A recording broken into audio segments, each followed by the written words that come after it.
Let's take a look at the components that make up a formal business letter.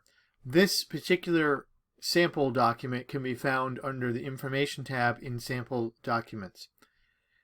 So this is a block format letter, and what we have here, it is annotated to show the different parts of the letter that make up the letter. So we have the letterhead up top. If you do not have a letterhead pre-printed on your paper, you just type the address and return address on the left-hand side and align it with everything else. Then we have the date, then the address it's being mailed to, the salutation, and then the body of the letter. Notice it is block format, it's typed single space paragraphs, no indent on the paragraphs, and a double space in between the paragraphs.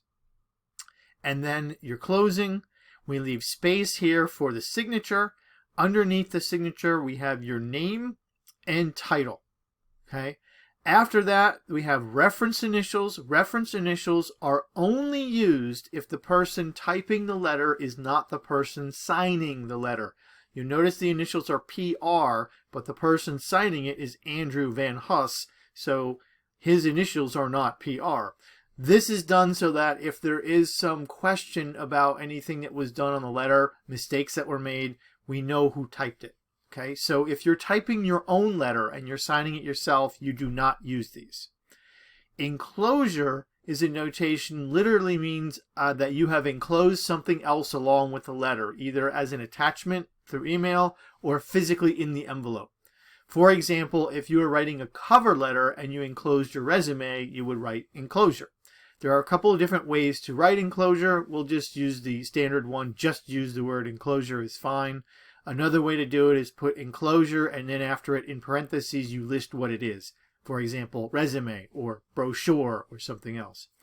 Again, you only use enclosure if you have referenced something in the letter that mentions you've enclosed something. And then copy notation is just like copy notation on an email. If you're copying someone on the letter, it's very rare. I don't think anything that we do this semester we would use it, but they're just showing it for completeness. One more thing about this, you'll notice these little arrows with numbers. This is how many times you hit the enter key, assuming, this is a big assumption, assuming you have set your word processor for single space, true single space. We're going to have another video that shows you how to get proper spacing, particularly using Microsoft Word. But these are the components that make up a letter. One more thing, the salutation and complimentary close. This is open punctuation. Open punctuation simply means that after the greeting and after the close, you do not use any punctuation.